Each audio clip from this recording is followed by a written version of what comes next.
Welcome, everyone, to yet another edition of the Fieldhouse. I'm Blake Monroe, where I'm joined weekly by Jerry Hamilton, Coach Tim Buchanan, Carl Padilla of the Padilla Poll, and Coach Bob Shipley. And guys, it is here, the state championships. But before we get to that, Carl, what happened last week? What happened last week? Well, we had some interesting games. Both 6AD1 games were 22-point games. They were both pretty much defensive games. In one game, there was 40 points, and the other one 34.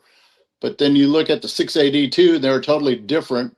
I had a 13-point winner, and 6 of that was the last play of the game.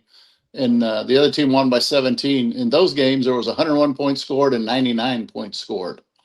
In 5AD1, one team won by 4, one team won by 3. They were both one-score games. The Alito Lone Star game had 108 points. The Port Arthur Memorial Smithson Valley game had 59 points. Get to 5AD2, and they were decided by 18 and 24 points. In one game, it was 52 points, the South Oak Cliff Melissa game. The other one had 56 points, which was Randall versus Bernie in the Alamodome. You get to 4AD1, talk about contrast. One team, Stephenville, won by 3. Kilgore won by 49. Obviously, that's a one-score game and a 3-point game. Stephenville, Salina had 45 points. Kilgore and Lavernia had 49. In 4AD2, the winners won by 28 and 25. One game had 70 points. The other game had 31. How's that? 3AD1, we had another 3-point game and a 44-point game. In the 3-point game, it was 39 points total, and the other game had 98. In 3AD2, another 3-point game and a 54-point game. So that was the only win by 50 for the whole week. Obviously, one of them was a one-score game. 53 points in one game, 94 in the other. In 281, we had a 16-point winner and a 9-point winner. The 16-point winner scored 40 points total. The 9-point winner scored 65 points total. And then in 282, we had another 3-point game. And the other game was won by 20. Obviously, the last of the 6 one-score games. 39 points in the game that was won by 3. And 36 points in the game that was won by 20. The Coach Buck defensive games of the week, believe it or not, we had a couple. North Shore beat Lake Travis 28-6. Kilgore beat Lavernia 49-0. West Orange Stark beat Sinton 28-3. And Shiner beat the record-setting running back from Keegan Ash at Mount Enterprise 28-8. The Coach Shipley offensive games of the week, we had DeSoto 57, South Lake Carroll 44, Sheldon King 58, Austin Vandergriff 41, Frisco Lone Star 56, Alito 52, Yoakum 71, Llano 27, and Newton 74, East Bernard 20. The all heart games, Smithson Valley 31, Port Arthur Memorial 28, Stephenville, which won the game with 2 seconds left, 24, Salina 21, Grandview 21, Peaster 18, Wall 28, Gunner 25, and Munster 21, Groover 18. And of course, there's 10 games this week, and the average point differential for the 10 games is 4.8 this week. There you go. This keeps getting smaller and smaller. Well, let's look at those 10 games. Well, it would help if I actually brought up the right thing. Here we go. Let's start with Class 1A, and we'll just go down the list since we only have a handful of them. 1A Division 1, Rankin versus Gordon, and then in Division 2, Jayton versus Richland Springs. Both of these, obviously, 6-man, and I'm just going to let whoever wants to take a stab at them just jump right in. Well, Gordon, what's your poll on Gordon, Carl, to start? Don't do 1A, so I wouldn't know. But it would have been big. It would have been big, and yeah, I mean, when you get 3 Division 1 kids in a 6-man school, that's saying something. Yeah, that's maybe the most heavy favorite in state championship weekend. It would be, and I always, anytime I get something 20 or more, I just dumb it down to 19, so it won't look so bad. So, by the way, for those that don't know, Gordon has scored 50 or more points in every single game this year. Every single game. Playoff games have been 52-6, 61-14, 71-22, 69-24. So Rankin's by player, bring your A plus game to the state championship. So the guy, I cannot remember his name, and I am so sorry. He's an incredibly nice guy that runs sixmanfootball.com. He has Jayton favored over Richland Springs by 13, and Gordon is favored by 22. Yeah. Wow. So, there you go. Bob, you know anything about these 6-man schools? I know Gordon will beat your butt in 6-man or 11-man. It doesn't matter to them. Oh, yeah. So those that don't know, they played what? 2, Carl, right? 2 11-man games? They actually only played one. The other one got canceled because of weather. But yeah, they would have probably beat Brackenville worse than they beat Thorndale, which was pretty severe. And so I think Gordon may have actually had 2 full games this year, or at least 2 second half games, because in the Thorndale game they had to play the whole 48 minutes. All right, well, let's move on to 2A. Jerry, one of your favorites, obviously, is Hamilton versus Joaquin in 2A Division 1, and then Munster versus Shiner in the Division 2 game. Man, I want to pick Hamilton, but Joaquin, that was a big win, Carl, last week. I mean, that was an upset over Furio, was it not? It was, and that when it was 28-21, Joaquin had just scored. They had an onside kick, and I was talking to someone who was there, and he said, it wasn't even a 10-yard onside kick, so it looked like Refugio was going to get the ball.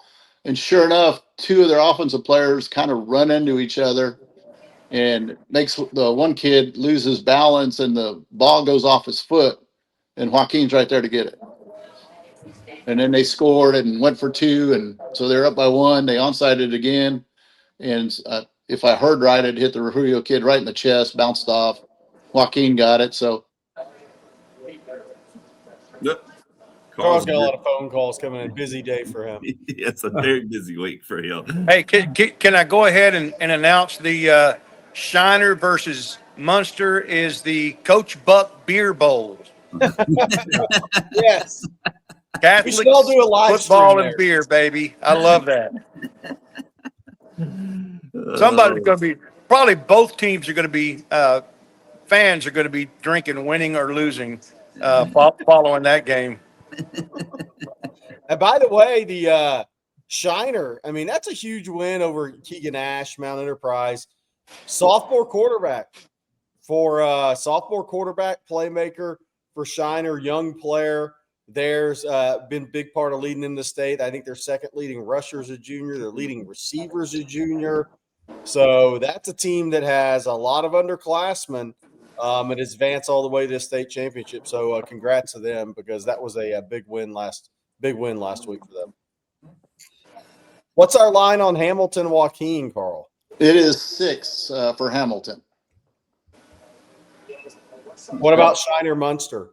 Shiner by a whole 1, and that's the second closest spread of the week. Well, before we move on to 3A, anybody got any other input on the 2A games? I agree with Bob. But, Well, what I was going to say is Paragon is going to have a tailgate in lot number 2, and we will be serving Shinerbach and Lone Star at our tailgate. Nice. well, let's take a look at 3A Division 1, guys. Grandview and Yoakum. Yoakum, obviously, with the big win last week. And then I actually went to the Wall Gunner game, but Wall was the winner in that one, and they are facing Newton, a very talented Newton team. I said last week, and I'm going to say this, I'm going to hit repeat button.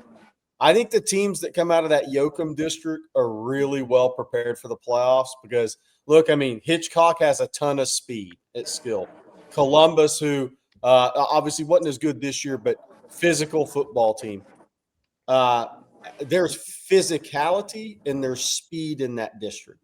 And you play against different types of offense. It's not just a spread. Hallettsville will run at your butt physically. Hitchcock has the speed. Columbus has a little bit of both. But you play coming out of that district, you're really well prepared for the playoffs. And I think I don't know what the number is, but I think Grandview's up against it, Carl, against Yoakum. You would think so, but Grandview's been surprising for the last 3 weeks. So we'll see, but I don't think they've seen this kind of speed that they'll see on Thursday. So what's your poll on that one? It is 8. Yoakum by 8. Yeah, that makes sense. I think Wall. I think. What do you think of Wall, Blake? Was Newton may have more speed than Yoakum? Yeah, Wall was big. That was my main takeaway. They were very big for a 3A Division II team, and they were extremely fast. Bob, I think it was you that said that their offensive move to the spread is really what put them over the top. And I mean, they were just on both sides of the ball, just very sound, very explosive. Just for 3A Division II, it kind of blew my mind. Do they have the horses to beat Newton, though, Blake?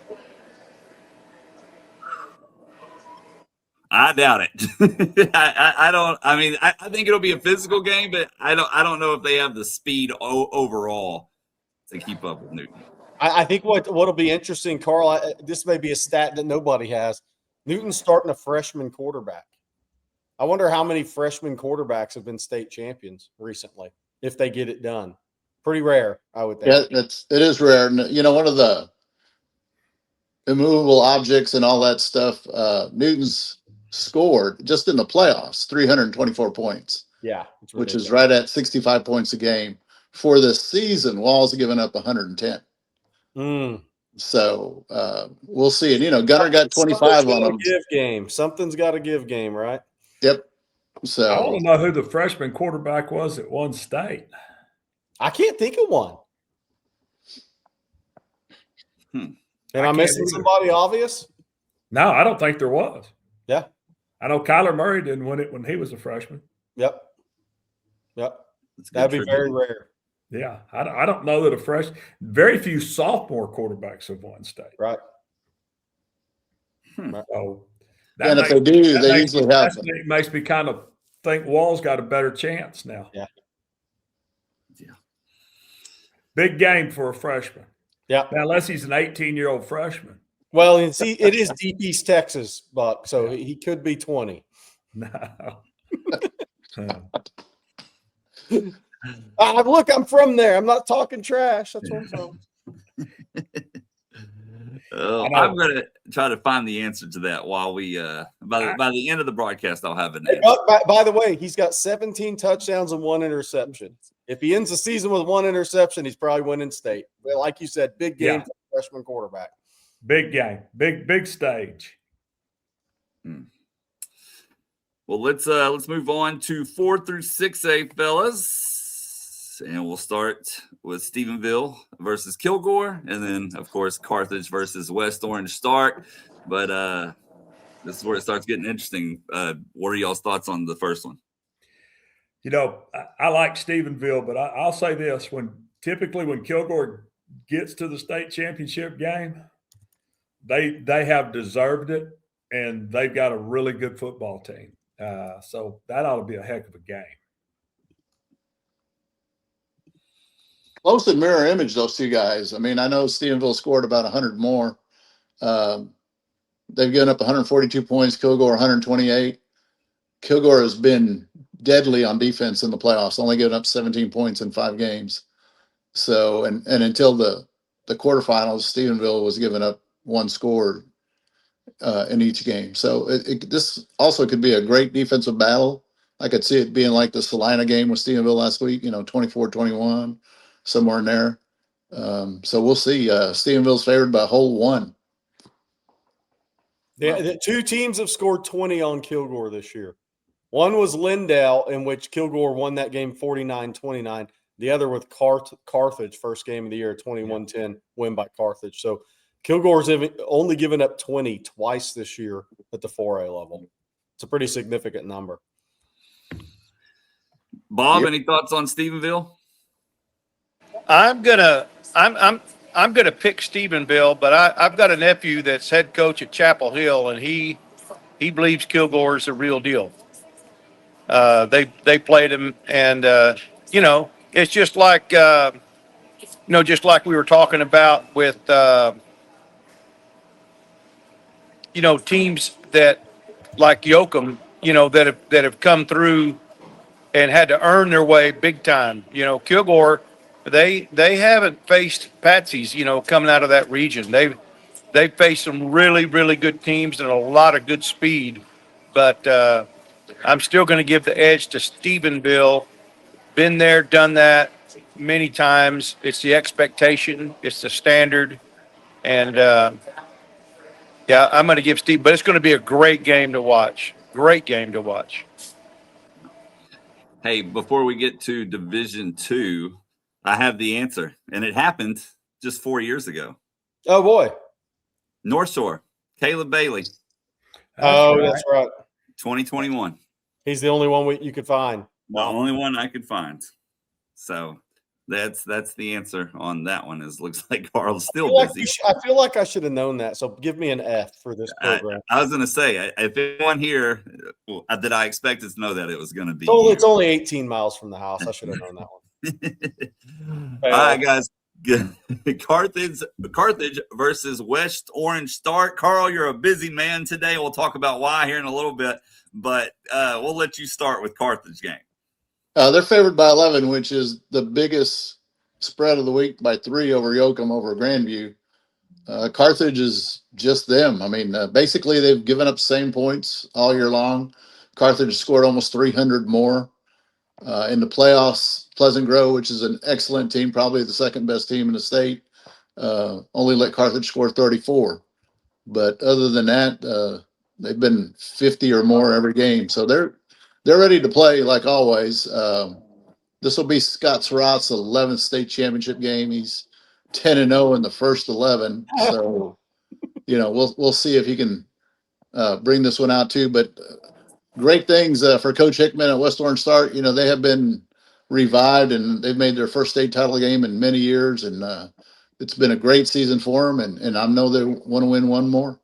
They have a fun little running back. And when I say little, he's rushed for about 2,400 yards this year. He's 5'6 3/4.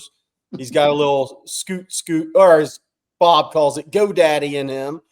So Carthage will have to play disciplined defense. West Orange is young. Quarterbacks underclassmen, running backs underclassmen, top receivers underclassmen, top tackler on defense underclassmen, top interceptor, most interceptions on that team underclassmen. So Carthage has experience and a little higher end talent in this game. Carthage has a number. Obviously, KJ Edwards, the running back going to A&M, the 2 linebackers that are, I think, tremendous players. I think Crawford kid, really, really good football player, and multiple D1 guys at skill, whether that's corner or wide receiver. The biggest question is, this is Scott Surratt's son's last high school football game. Mm-hmm. So the biggest question is, as we talked about on Coffee and Football this morning, what's the future going to look like for Coach Surratt? And it's kind of like Buck, how many state championship rings do you really need? You got 10 fingers, So the future of Scott Surratt's going to be interesting the upcoming couple of weeks. Yeah. I heard he's getting a nipple ring for this one.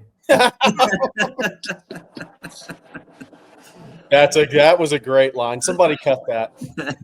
Let's cut that and keep it. Yeah, maybe the most interesting thing of Carthage wins are only one behind Aledo for the most all time. Oh wow! So there you go. Gives him something to work for. Well, Coach Buck, I'm going to start with you on this next one as we move down to 5A. Frisco Lone Star and Smithson Valley. Of course, you saw Lone Star just this past week.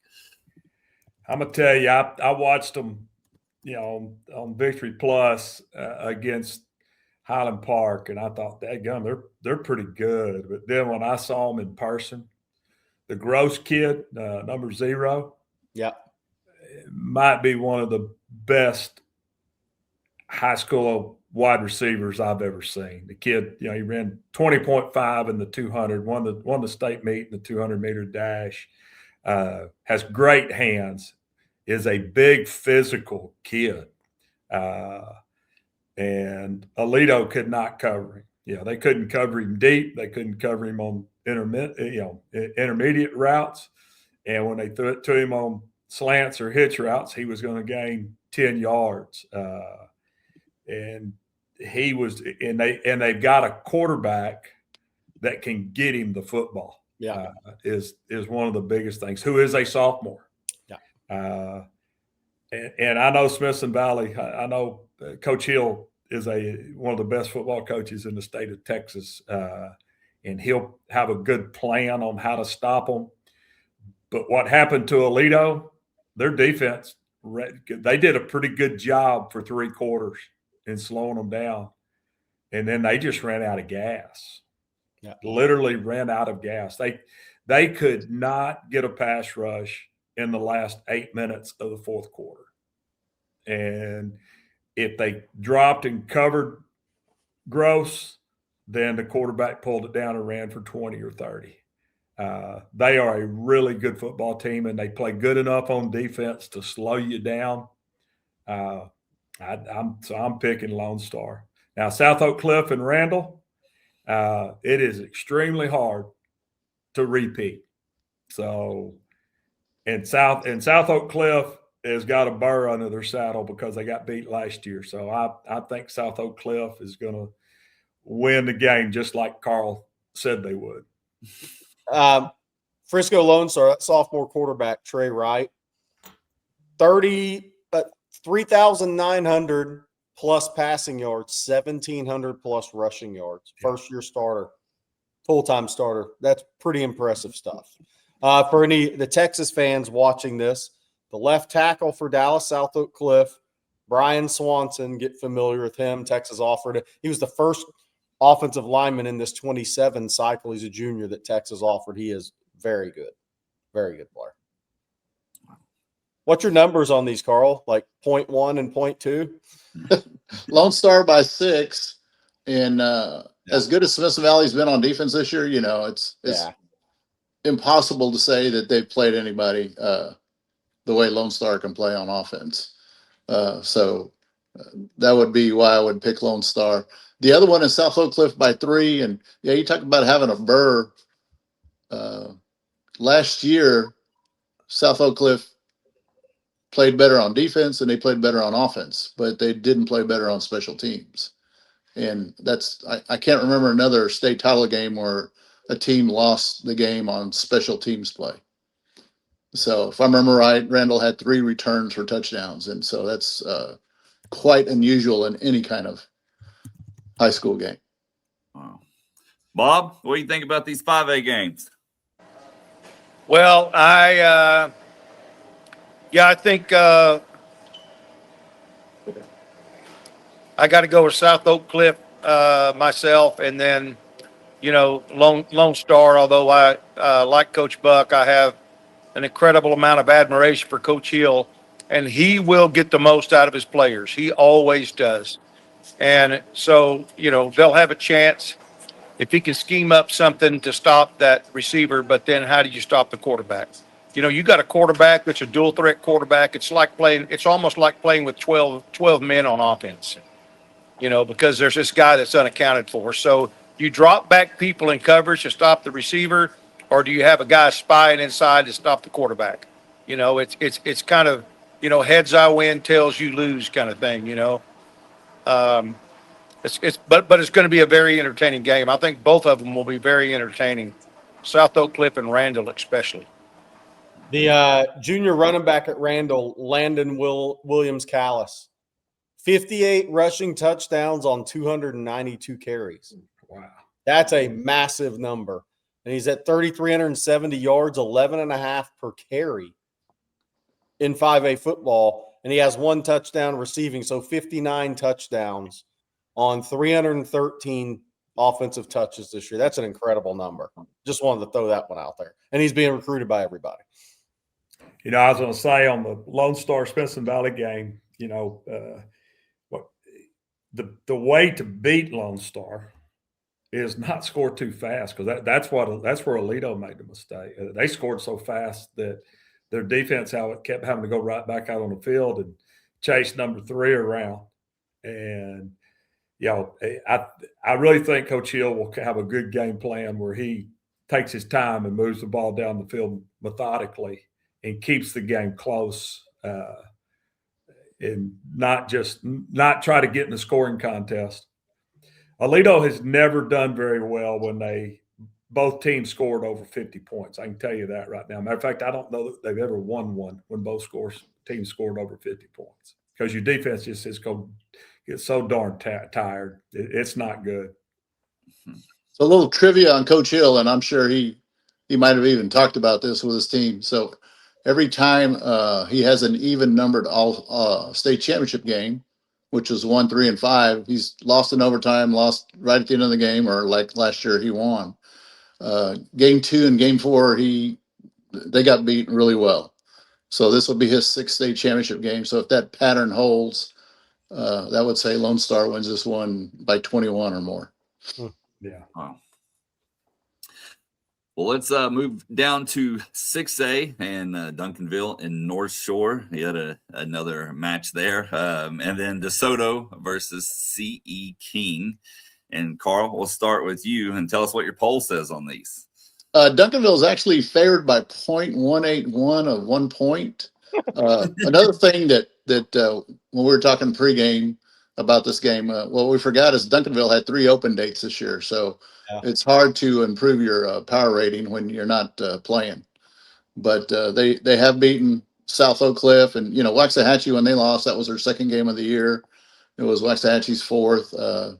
You don't make excuses, but those are just facts. North Shore's had an up and down year. They lost to South Oak Cliff, and then for some reason they not only lost to Summer Creek at the end of the regular season, they got shut out. But ever since then, kind of like Ohio State last year in the college football playoff, they've corrected all those mistakes and just kind of rolled everybody in the playoffs so far. I don't know about you guys, but I've been waiting years and years and years for Duncanville and North Shore to play. So I'm really excited they're finally getting together to play one of these games.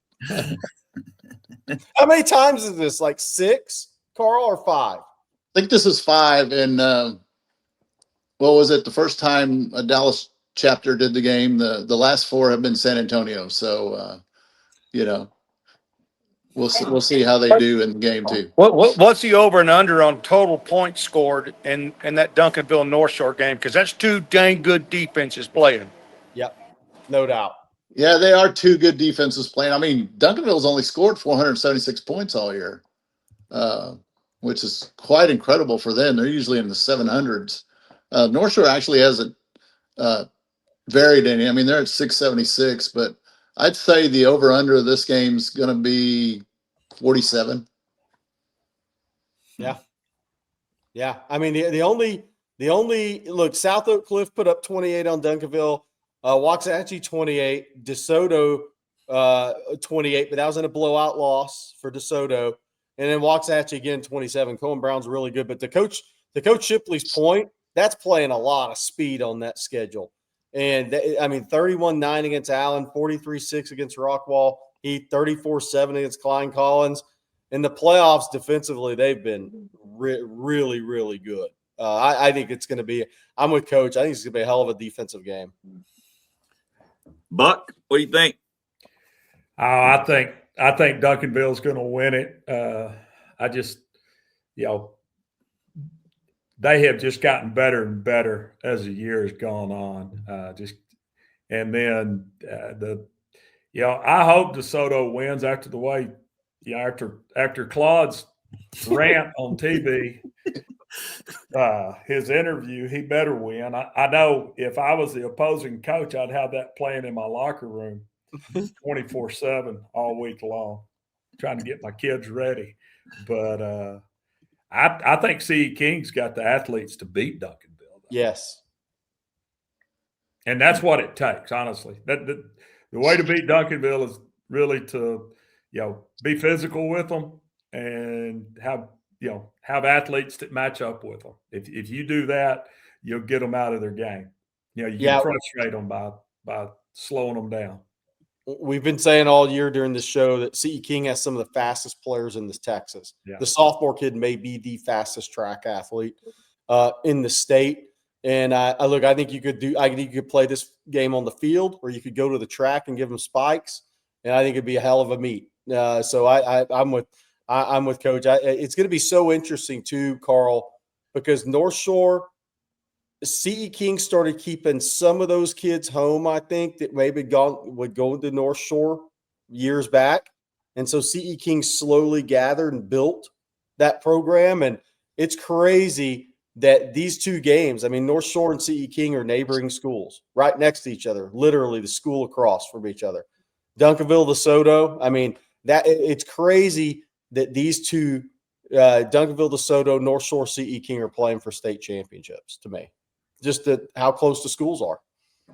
No doubt. When There's you two look things. Go ahead. Duncanville, DeSoto, and South Oak Cliff.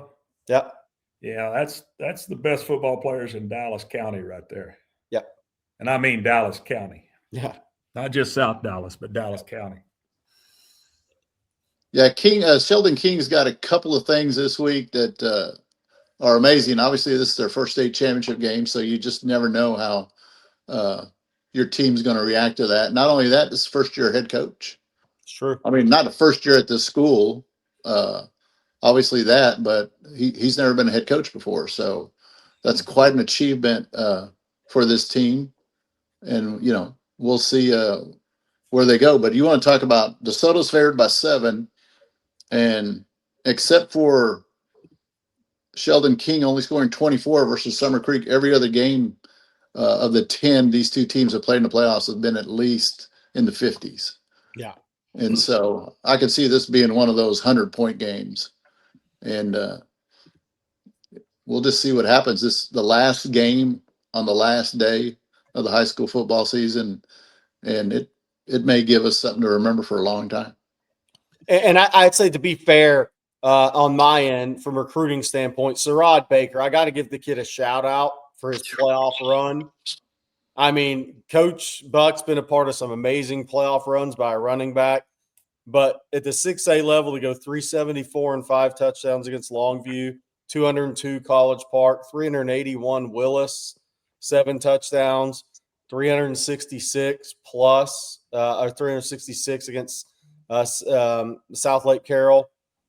Those 4 games are unbelievable in the 6A playoff for him. So shout out to Sherrod Baker. He wasn't even a starter last year.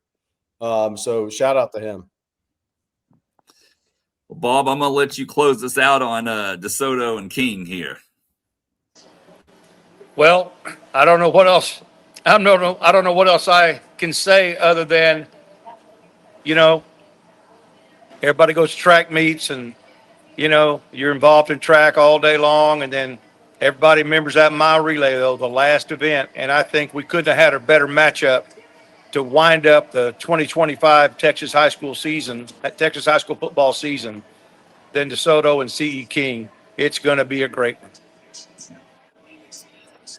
All right. Well, one other thing that we need to talk about today, and Carl, one of the reasons you've been so busy, for those that don't know, we're obviously recording this a day ahead of the state title game starting, is that the cutoff numbers were released, Carl. So I'm going to let you kind of take the wheel on that.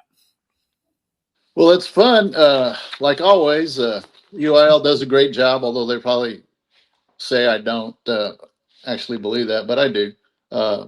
An organization like them that has to do all this and deal with 1,400, 1,500 schools, they can't help but do a good job. But anyway, the 6A cutoff is 22-15, which, believe it or not, somebody talking to you actually predicted. They have 249 schools, so it looks like 242 actually have 6A numbers, and then we were told there was going to be 7 opt-ups by different schools in different districts, and that's what happened. 5A D1 winds up from 1830 to 2214 with 127 schools. We'll see what that means, because the schools that we thought were going to opt up, not all of them did, so that's changed that number. In 5A Division 2, it's 1305 to 1829, and they really cut down the number of schools from last time, 3 or 4, but Still, there's only 246 schools in football in 5A. So again, those numbers are different than what we thought. 4A Division One's 896 to 1304, 103 schools. I know Lindale's probably the happiest school there because they were at like 1296.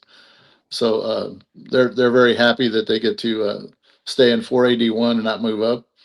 4AD2's 550 to 895, 102 schools. Again, that's pretty much what my thinking was. 3A Division One starts at 367, ends at 549. 102 schools in there, and some people in this podcast like the fact that Hamilton will be a 381 next year.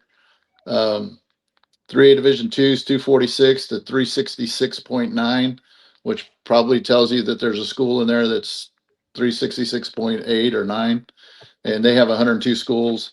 2A Division One is 175.6 to 245.9, 103 schools. 2A Division Two, 105 to 175.5, which is 102 schools. A lot of these predictions are pretty close to mine, or actually, these aren't predictions; these are solid in fact, and they're really close to my predictions that I've been giving my guys. And now I get to go to work and redo all the realignments for all 5 conferences, and obviously there's 8 divisions in the 4 lower conferences. Carl, I want to give you a hat tip for being 100 spot on correct on this stuff, by the way. Coach Buck, I wanted to ask you, Aledo moving up to 6A, what is the community? How does everybody feel about that one? I mean, it's very similar to when Aledo moved from 3A to 4A, when 5A was the largest classification. Everybody's really excited. It's shocking how many people are ready and excited about going 6A.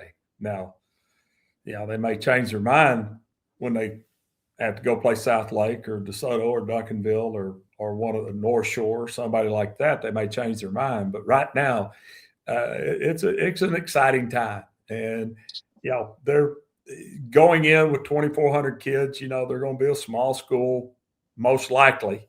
Hopefully, the one thing that scares me about it is going with 2,400 kids in school. You go into the wrong district, and in 6A, you could end up in Division One. You very easily could end up being one of the top 2 largest schools make the playoffs, and that's the negative side of that. But I think everybody's ready for it. Yeah, the interesting thing for Aledo is if they get put in the Permian Basin District, they may have 3 round trips of about 600 miles to go over there and visit next year. Is that what we're thinking? I mean, Aledo and North Crowley are how many miles apart? Is there a chance they're not in the same district? Yes, there is. Okay. There's a good chance because, and like Carl said, when the UIL starts making districts, they start in Region 1 and they move from west to east. You got 5 schools out there. Now, if it was a 5A Division 1, Division 2 type deal and it was football only, I think it would be an automatic. Aledo's going west.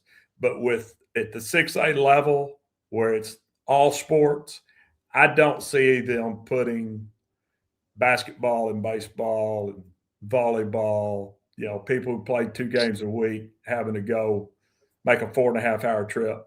Yeah. I mean, you're talking about 4 hours to San Angelo, 4.5 hours to Odessa, 4 hours to Midland. I just don't see that.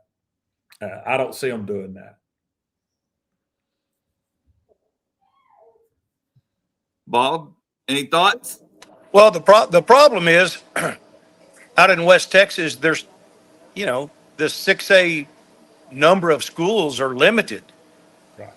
And so how do you get enough people in that region, to make it fair and competitive like it, would be, for the Metroplex or Houston or, whatever, Austin. That's the problem because how far east are they going to go to get the right number of schools in 6A? Yeah. Man. Well, all right, guys. Looks like Carl got yet another call or text or something today. Oh, wait, he's back in here. We'll let him come back. There we go. Carl, my last question of this show, Carl, is your back hurting from all the pats on your back people have been giving you? It's actually all the weight of all these text messages, phone calls, and emails I'm getting, which is like just lining them up. You do great work, my friend. Thank you. You do. You do indeed. And you better go ahead and plug your website one more time, Carl, before we get out of here. It's thepadiapole.com. There you go. Good stuff. All right, well, we'll wrap up the season one more time next week, I guess, gentlemen, and that'll be it. So we'll have gone through the entire thing, but yeah, we'll be back same time, same place next week. So for Coach Tim Buchanan, Coach Bob Shipley, Carl Padilla of the Padilla Pole, and Jerry Hamilton, I'm Blake Monroe, and we'll see you then.